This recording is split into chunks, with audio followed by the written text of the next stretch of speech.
The neon district didn't smell like hope. It smelled of cheap gin, ozone, and desperation. Evangeline Rose knew the scent well. It was the perfume of her exile.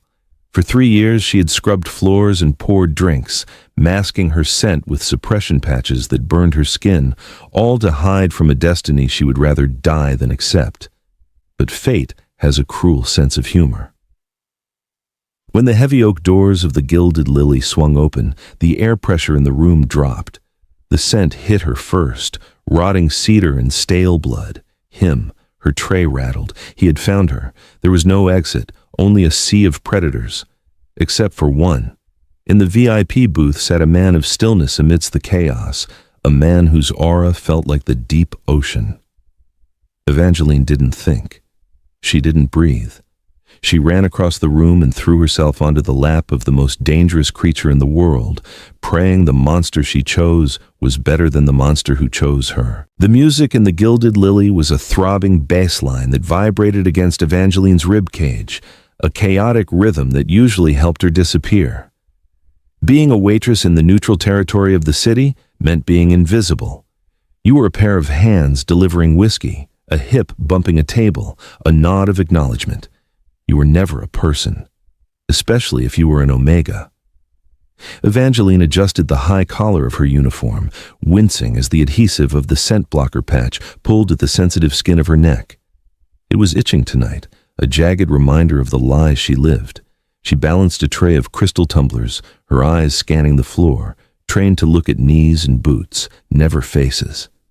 Eye contact was an invitation she couldn't afford to send. Table 4 needs a refill, Evie. The bartender, a gruff beta named Jax, grunted as he slid a bottle across the polished mahogany. And stay away from the VIP section in the back. High rollers. The air feels electric back there. Got it, Evangeline murmured, her voice a soft rasp.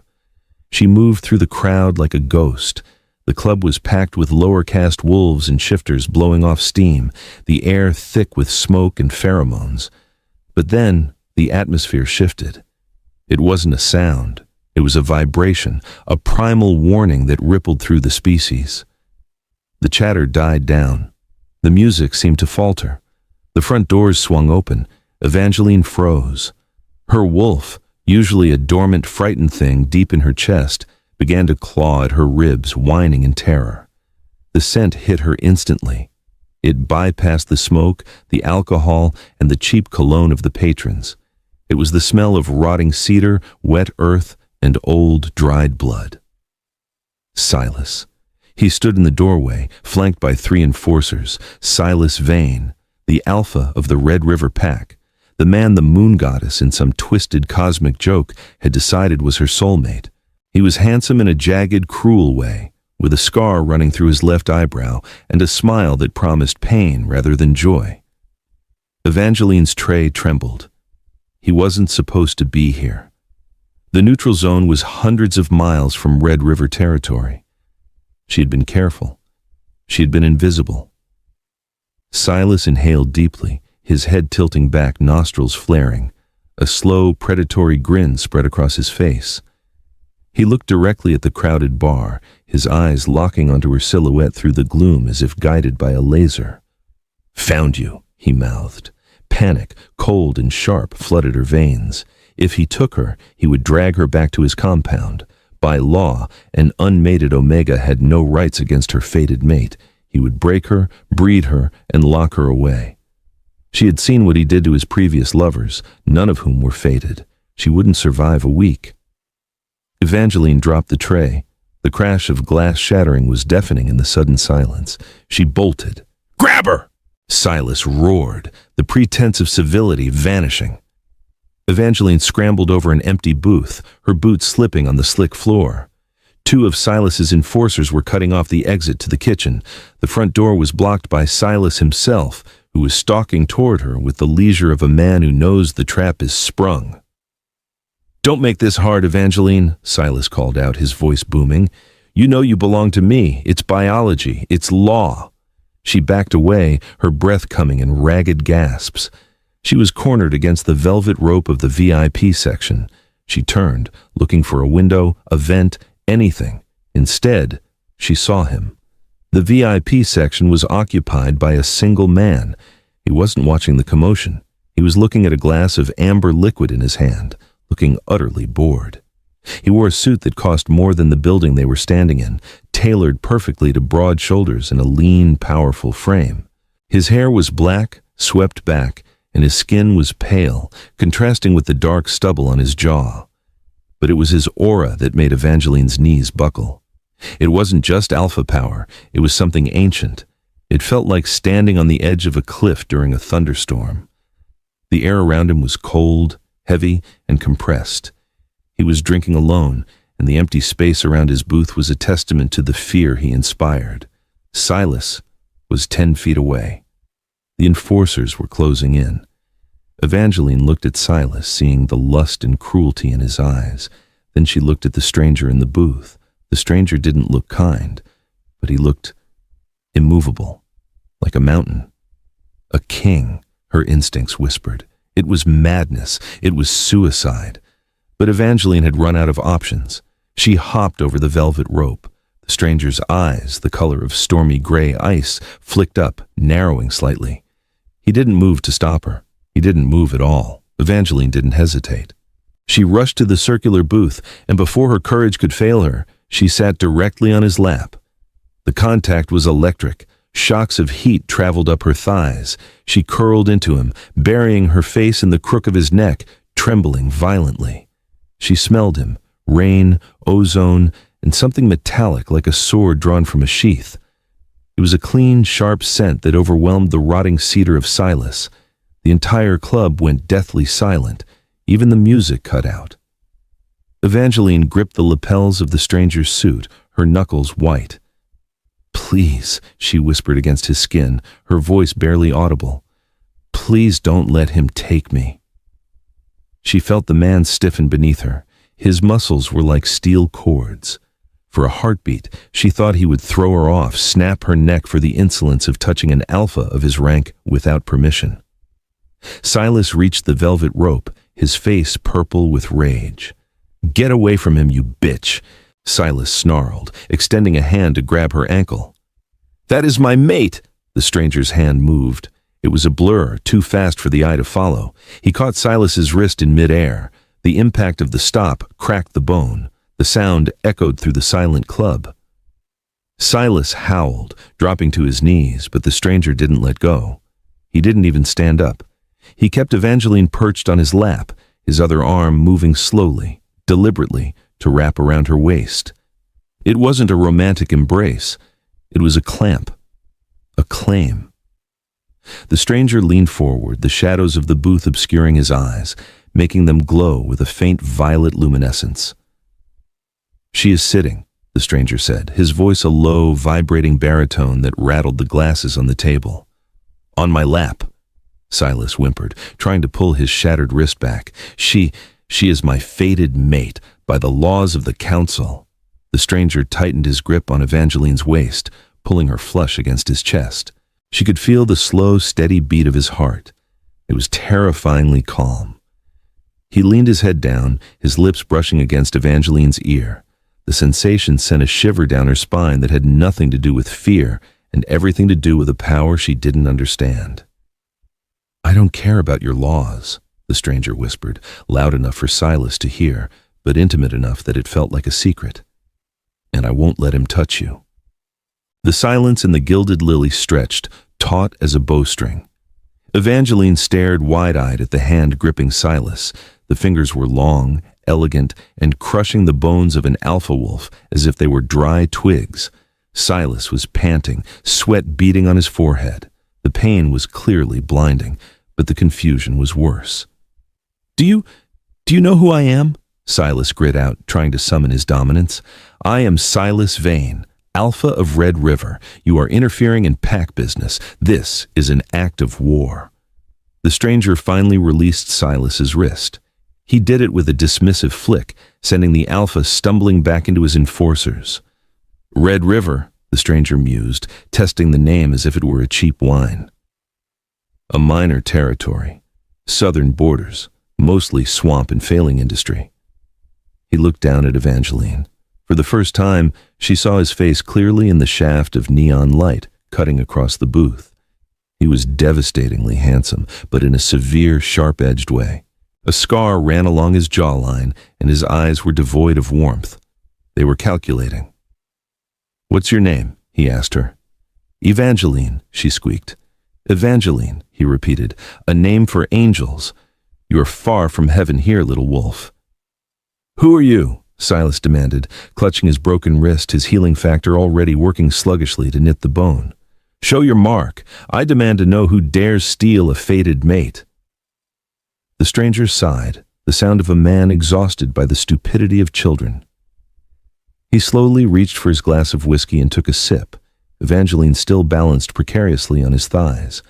She wanted to move, to scramble away, but his arm around her waist was an iron bar. He was keeping her there.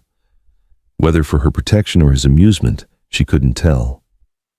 "You demand?" The stranger set the glass down. He stood up. As he rose, lifting Evangeline with him before setting her gently but firmly on the floor behind him, the air in the room grew heavy. Gravity seemed to increase. The shadows in the corners of the room lengthened, stretching toward him like loyal dogs. He unbuttoned his suit jacket and shrugged it off, tossing it onto the leather seat. Then, he rolled up the sleeves of his white dress shirt. On his right forearm, burned into the skin in ink that seemed to move and swirl, was a mark. It wasn't a pack symbol. It wasn't a geometric wolf head or a moon. It was a crown of obsidian shards, encircled by a dragon eating its own tail. A collective gasp went through the room. Patrons dropped to their knees. The bartender, Jax, lowered his head to the counter.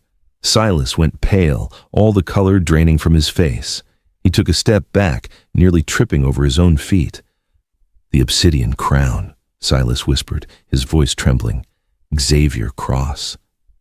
Evangeline felt the blood leave her head. She swayed. Xavier Cross, the Alpha King, the ruler of the northern continent. They said he was a myth, a monster who had wiped out the entire Silvermane rebellion in a single night. They said he had no heart, that he was born of the void itself. She had sat on the lap of the Alpha King.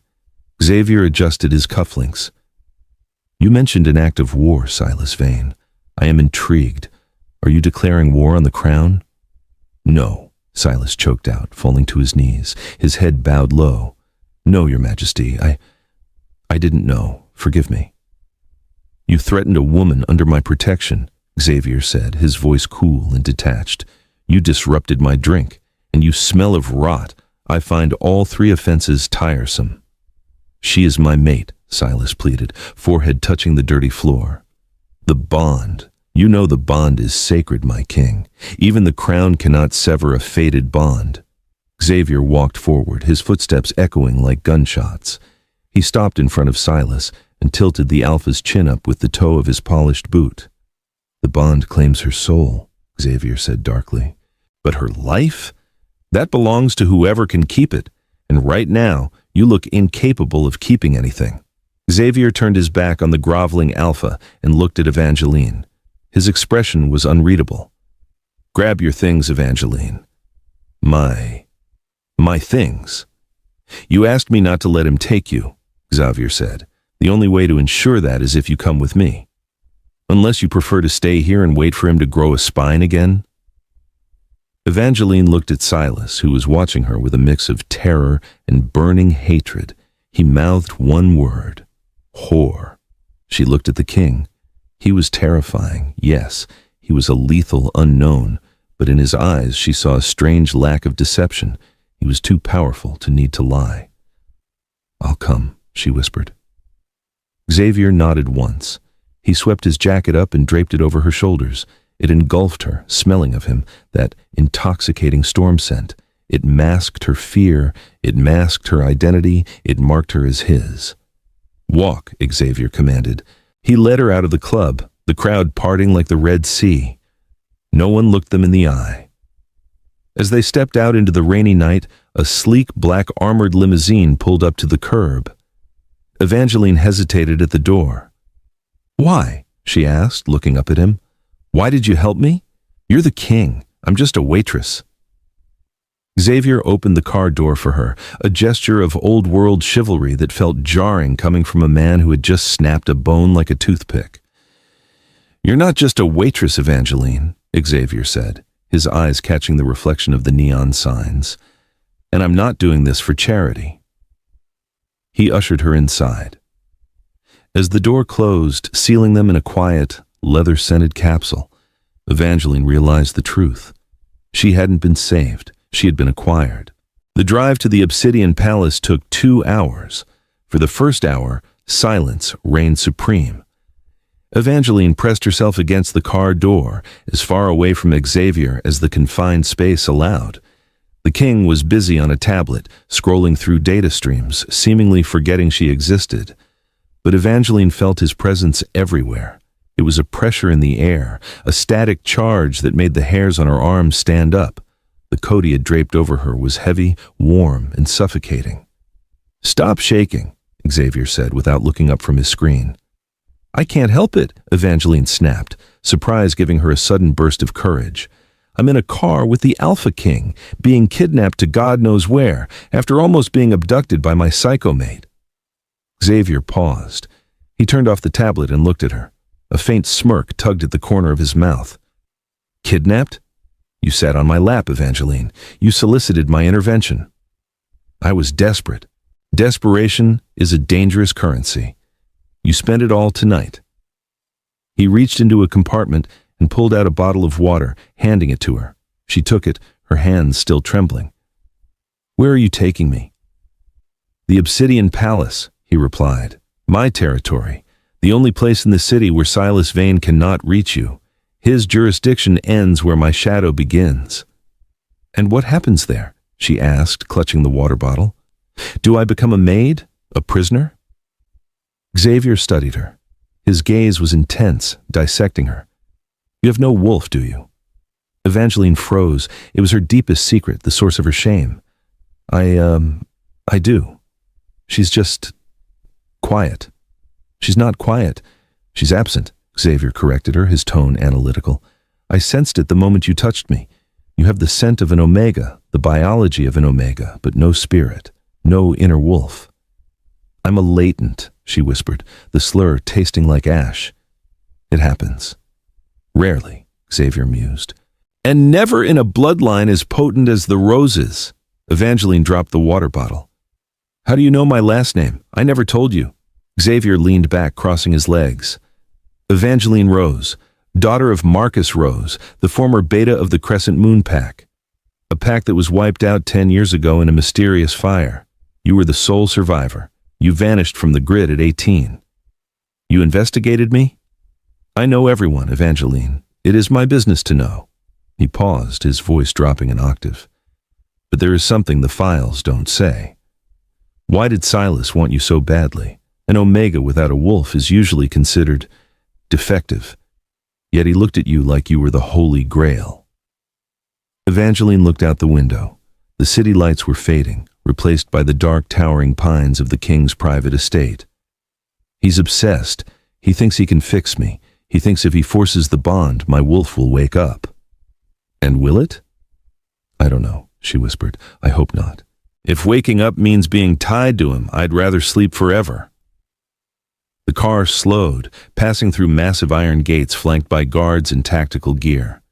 The Obsidian Palace rose from the mist like a fortress of black glass and stone, brutalist and beautiful. It didn't look like a home. It looked like a stronghold. "We have arrived," Xavier said. The car stopped. The driver opened the door. Evangeline stepped out into the cool night air. The smell here was different, pure, crisp, smelling of snow and granite. It was Xavier's scent magnified. As she walked up the massive stone steps, Xavier beside her, she felt a strange sensation, a tingling in her fingertips, a heat in her belly. "You will stay in the East Wing," Xavier instructed, as the massive doors opened, revealing a foyer that looked more like a museum. "You will not leave the grounds. You will not contact anyone from your old life. Silas will be tearing the city apart looking for you. If you signal him, even accidentally, I cannot guarantee your safety." "So I'm a prisoner," she said bitterly. Xavier stopped on the grand staircase. He turned to look down at her, looming tall and dark. "A prisoner has no choice," Xavier said. "You can leave any time you want, Evangeline. Walk out that gate. Call Silas. It's your choice." He stepped closer, his hand reaching out to tuck a stray strand of hair behind her ear. His touch was burning hot. "But if you stay," he murmured, "you play by my rules. And my first rule is this: stop hiding." "What does that mean?" "It means," Xavier said, his eyes flashing violet again, "that I don't think you're a latent Evangeline. I think you're something else entirely. And Silas knows it. That's why he wants you." "What am I then?" she asked, breathless. Xavier smiled, and it wasn't a nice smile. It was the smile of a predator who had found a new game. "That," he said, turning to ascend the stairs, "is what we are going to find out. Welcome to the cage, little bird. Try not to break the bars." Evangeline watched him go, the heavy velvet coat slipping from her shoulders. She was safe from Silas, yes, but as she looked at the shadows of the palace stretching out like claws, she realized she was trapped in a much more dangerous game, and the Alpha King was not a player. He was the board, and she was just a pawn waiting to be sacrificed. Or so he thought. Deep inside her chest, where her wolf was supposed to be silent, Evangeline felt a flutter, a spark. Not of a wolf, but of something else, something that recognized the ancient magic of the king and didn't bow to it, something that wanted to bite back. The east wing of the obsidian palace was less a living quarter and more a gilded isolation chamber. For 3 days, Evangeline had seen no one but the silent masked servants who brought her meals on silver trays. The luxury was suffocating. Silk sheets, velvet drapes, a bathtub carved from a single block of black marble. It was all designed to comfort the body while the mind starved for answers. She hadn't seen Xavier since he left her on the stairs. The king was a ghost in his own castle. His presence felt only in the way the air sometimes thickened, heavy with ozone and command, before dissipating just as quickly. Restlessness gnawed at her. The spark she had felt upon arrival hadn't returned, leaving her with the familiar hollow ache of her absent wolf. Was Xavier right? Was she broken? Or was she something worse? Driven by a need to escape her own thoughts, Evangeline slipped out of her room on the 4th night. The corridors were vast, lit by bioluminescent moss encased in glass sconces that cast an eerie greenish glow.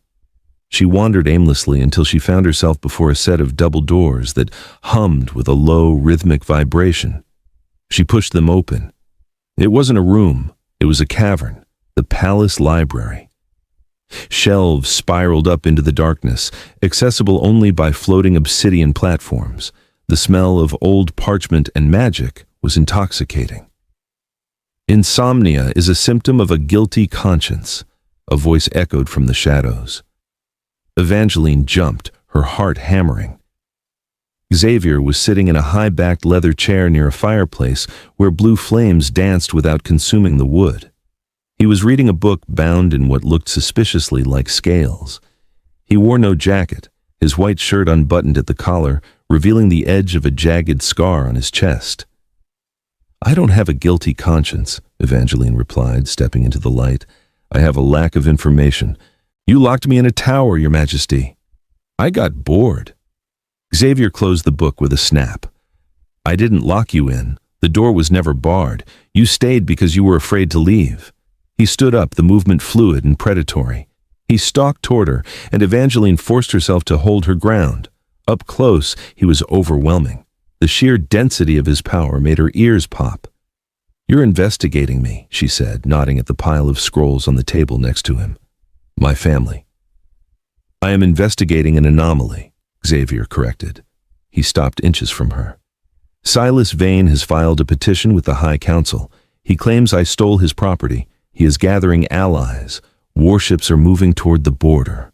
Evangeline gasped. "War? Over me?" "Not over you, Evangeline, over what you are." Xavier's eyes glowed with that unsettling violet light.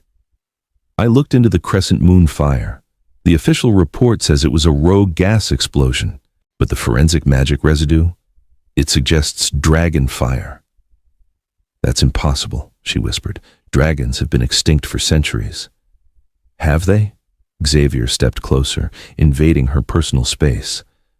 Or did they just change shape? He reached out, his hand hovering over her heart. I'm going to test a theory. It will hurt. Before she could protest, Xavier released his aura. Usually, an alpha's aura was a wave of dominance, a command to submit.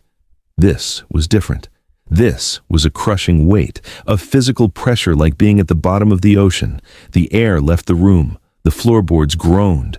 Evangeline's knees buckled. Darkness fringed her vision. Her lungs burned, refusing to inflate.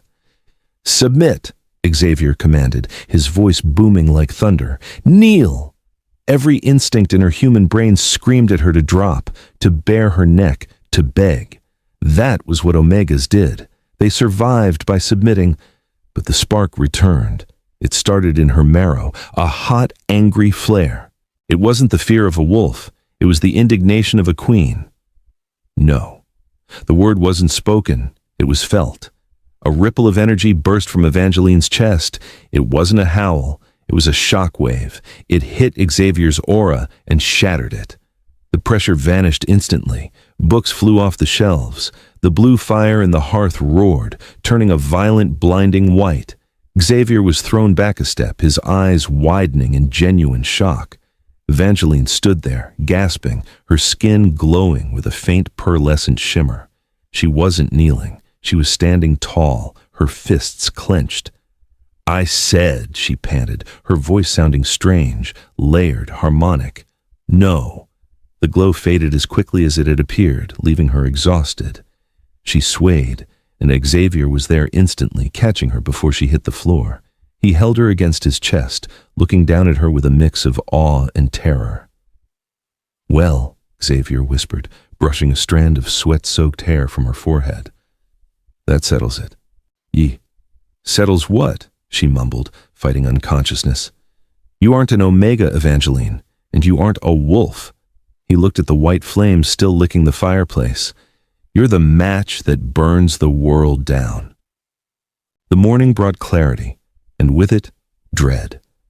The incident in the library was not spoken of, but the atmosphere in the palace had shifted.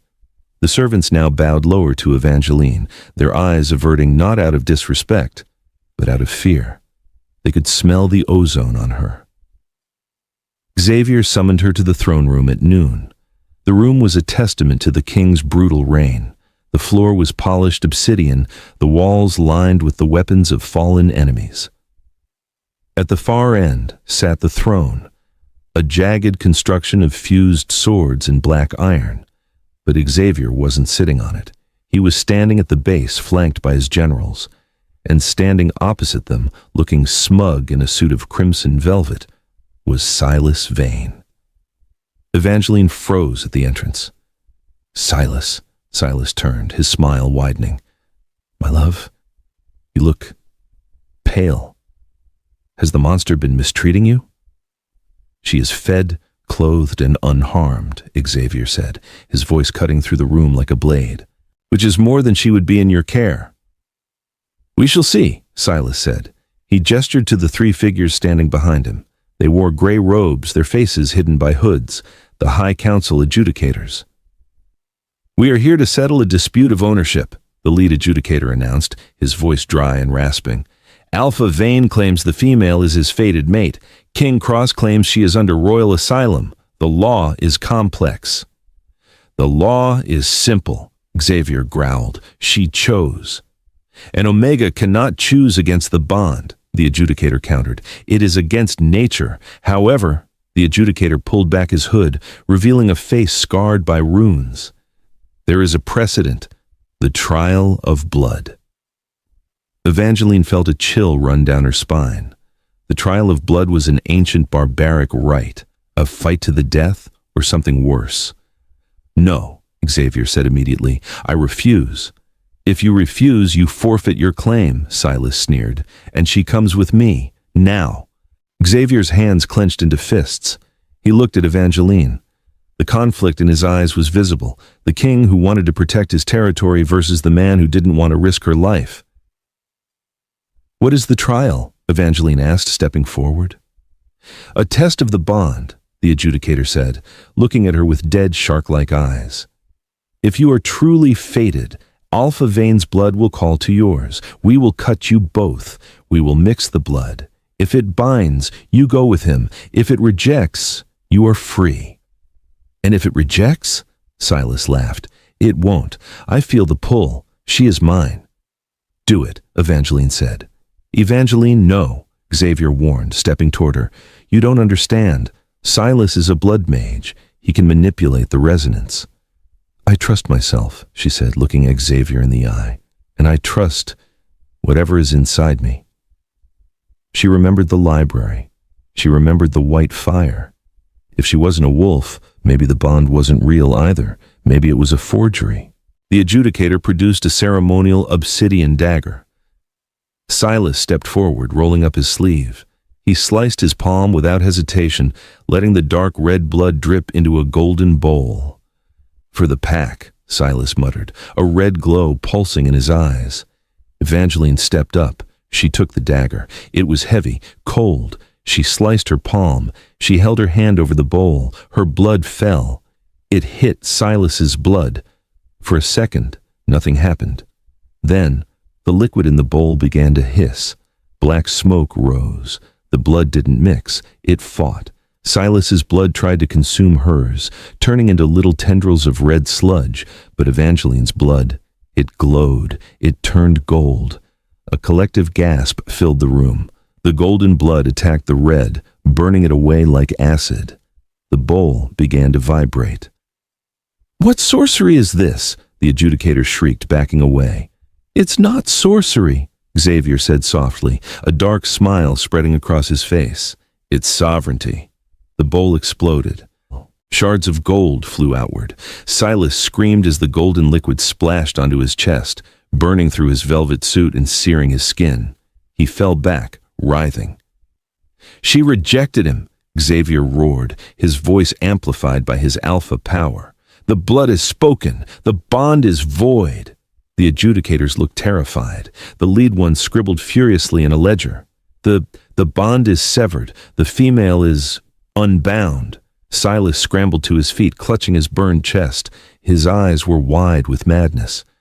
You aren't an Omega. What are you?" Evangeline looked at her hand. The cut had already healed. There wasn't even a scar. "I don't know," she said, her voice steady. "But I'm definitely not yours." Silas snarled, spitting blood on the floor. "This isn't Overcross. You think a parlor trick saves her? You have no idea what's coming. The eclipse is approaching, and she is the key." He signaled his men. "We leave." As Silas retreated, defeated but not destroyed, Xavier walked over to Evangeline. He took her hand, inspecting the healed skin. "Gold blood," Xavier murmured. "Ichors." "What does that mean?" "It means," Xavier said, looking up at her with a gravity she had never seen before, "that we are in much more trouble than I thought. You aren't just a latent shifter, Evangeline. You are a descendant of the first ones, the God Killers." The victory in the throne room felt hollow. Silas had left too easily. His threat about the eclipse hung in the air like toxic smoke. That night, a storm raged around the Obsidian Palace. Thunder shook the foundations, and lightning illuminated the stained glass windows in violent flashes. Evangeline couldn't sleep. She sat by her window, watching the rain lash against the glass. The revelation of her blood, ichors, spun in her mind. God Killers. It sounded like a myth, a bedtime story to scare pups. A shadow moved in the reflection of the glass. Evangeline spun around. Her room was empty. But the lock was melting. A slow, sizzling sound filled the room as the heavy iron bolt turned to liquid slag and dripped onto the carpet. The door creaked open. It wasn't Silas. The figure that entered was clad in sleek liquid armor that seemed to absorb the light. No face, no scent. A stealth suit used by the Assassin's Guild, and not just any assassin, a Voidwalker. Evangeline backed away, grabbing a heavy brass candlestick. "Who sent you?" The assassin didn't speak. They moved with unnatural speed, a blur of motion. A blade, glowing with green poison, slashed through the air. Evangeline ducked, the blade shearing off a lock of her hair. She scrambled over the bed, screaming for Xavier. But the thunder outside swallowed her voice. The assassin vaulted the bed, kicking the candlestick from her hand. They pinned her to the wall, the poisoned blade pressing against her throat. "The master sends his regards," a synthesized voice buzzed. "The vessel must be broken." The blade pushed harder, the skin broke. Pain, sharp and hot, flared in Evangeline's neck. But it wasn't the cut that triggered it. It was the fear, the absolute primal terror of dying in a cage. "Let me out." The voice in her head wasn't her own. It was ancient. It was the voice of the thing that bled gold. Evangeline's eyes rolled back. Her vision went white. She didn't push the assassin away. She didn't hit him. She unmade him. A wave of pure white energy erupted from her skin. It wasn't fire. It was disintegration. Matter simply ceased to exist where the light touched. The assassin's blade dissolved into dust. His armor crumbled. He screamed, a sound that was cut short as he was blasted backward through the stone wall of the palace and out into the stormy night. The explosion blew the roof off the east wing. Evangeline floated in the center of the devastation, her feet inches off the ground. Wings, not of feathers or bat skin, but of pure, hard light, unfurled from her back. They spanned 20 feet, illuminating the rain like a beacon. Xavier burst into the room, his sword drawn, flanked by guards. He stopped dead. He looked at the hole in the wall. He looked at the wreckage. And then he looked at the woman floating in the air, her eyes burning like twin suns, wings of starlight beating slowly against the storm. "Evangeline!" he shouted over the wind. She turned to him. Her face was devoid of humanity. It was a mask of divine judgment. "The seal is broken," she said, her voice echoing as if 1,000 people were speaking at once. "He is coming." "Who?" Xavier yelled, sheathing his sword and stepping toward her, braving the intense heat radiating from her. "Who is coming?" The light in her eyes flickered. The wings shattered into sparks of light. Evangeline collapsed. Xavier caught her again, falling to his knees in the rain that was now pouring into the ruined room. She was burning up, her skin fever hot. "The King of Rot," she whispered, her human voice returning, weak and terrified. He isn't Silas. Silas is just a puppet, the real enemy.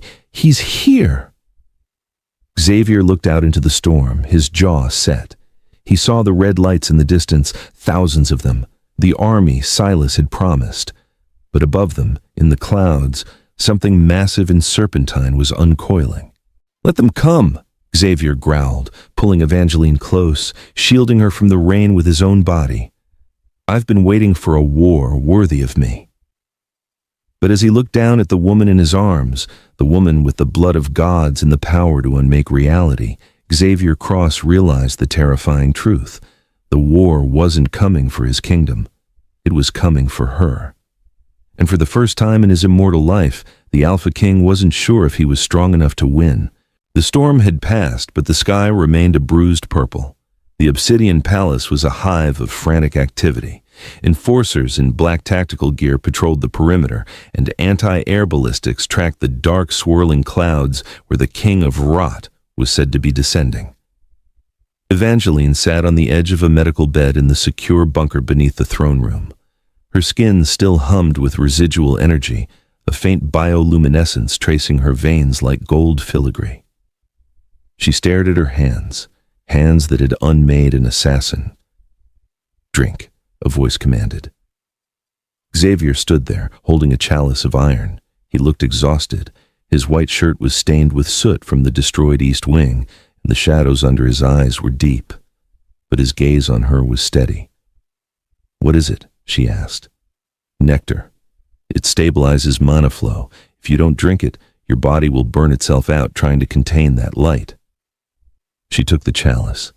The liquid tasted like honey and ash. "Who is the King of Rot, Xavier?" "You looked terrified." Xavier pulled a chair close, sitting with a heaviness that cracked the stone floor beneath the legs. Terrified. No, I was remembering. He leaned forward, elbows on his knees. 5,000 years ago, before the Pax, before the Council, there were the primordials. The Ichors, your ancestors, were beings of pure creation. They built the world, but every light casts a shadow. The king of rot was the shadow of creation. He is entropy, decay. He doesn't want to rule the world, Evangeline. He wants to compost it. And Silas? Silas is a fool who opened a door he can't close. He traded his soul for power, thinking he could control the void. Now he is just a husk, a vessel for the rot to enter our reality. Evangeline set the chalice down. So I'm the weapon designed to kill him. No, Xavier said sharply. He reached out, grabbing her hands. His grip was desperate. You are not a weapon. You are Evangeline. You are the woman who had the audacity to sit on my lap and demand protection. I will not let you become a martyr for a world that treated you like a servant. You might not have a choice, she whispered. I can feel him, Xavier. He's close. He feels like cold slime. He's coming for me. Then let him come. Xavier stood up, his aura flaring, filling the bunker with the scent of ozone and steel. I am the Alpha King.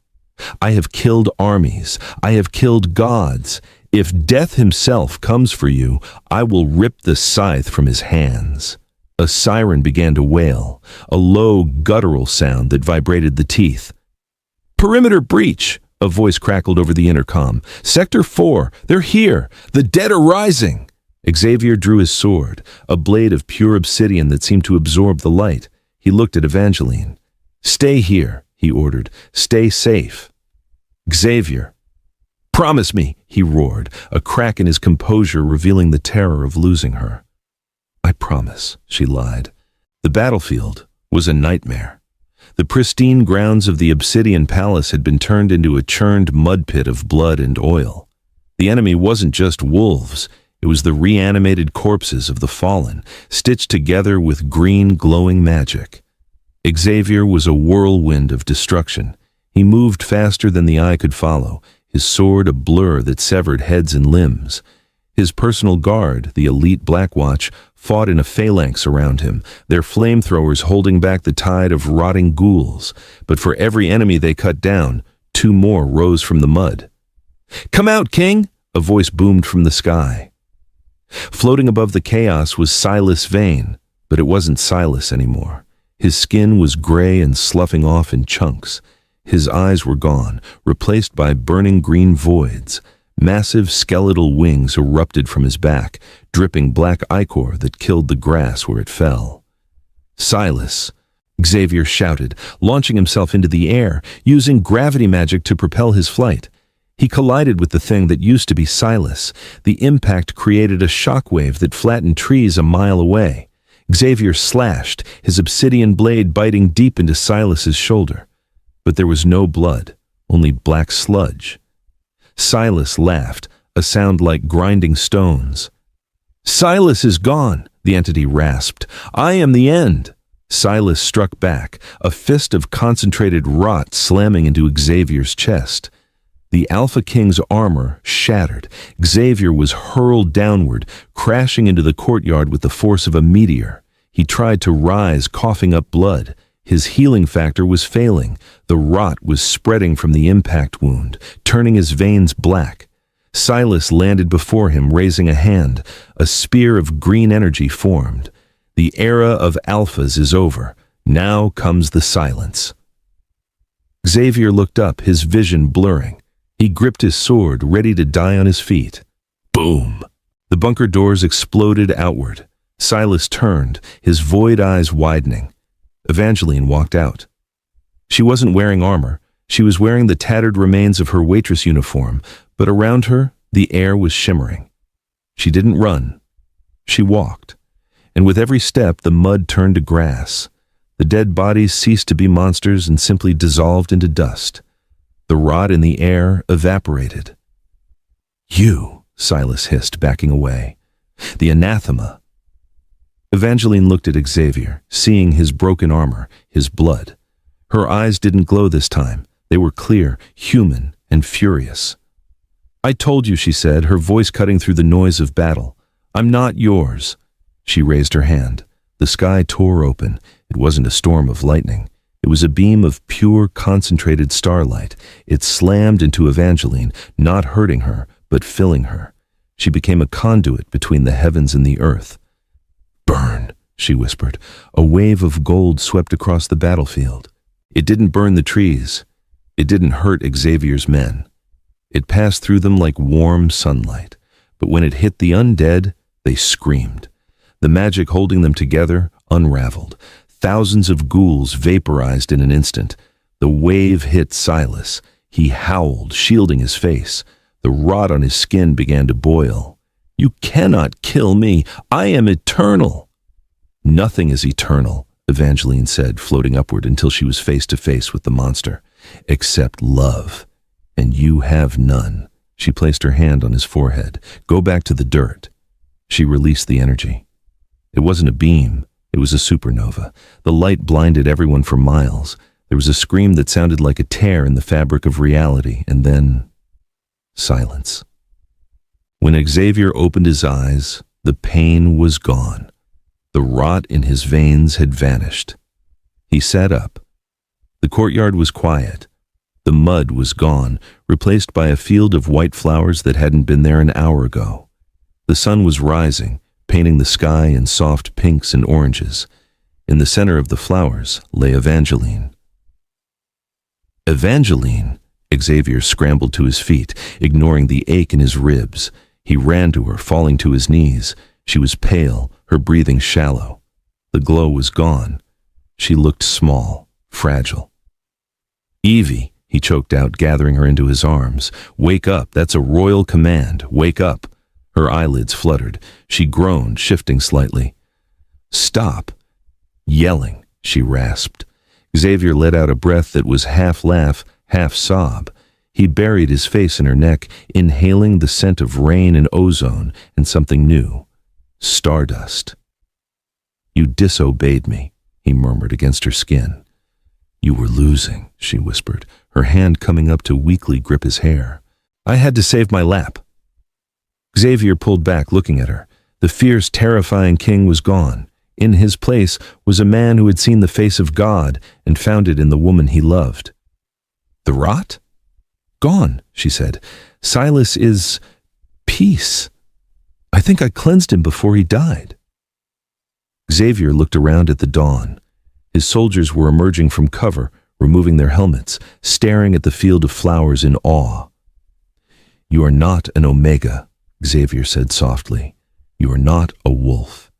You are the Queen of Dawn. The world will kneel to you." "I don't want the world to kneel," Evangeline said, struggling to sit up. Xavier helped her, supporting her weight. "I just want a choice. I want to choose who I love. I want to choose where I go." Xavier took her hand, the hand that had ended a war. He kissed the knuckles, then the palm, then the wrist. "Then choose," Xavier said, his voice raw. "Leave. The gates are open. You have the power to fly anywhere. No one can stop you, not even me." Evangeline looked at the open gates of the palace. Freedom. It was what she had wanted for 3 years. Then she looked at Xavier.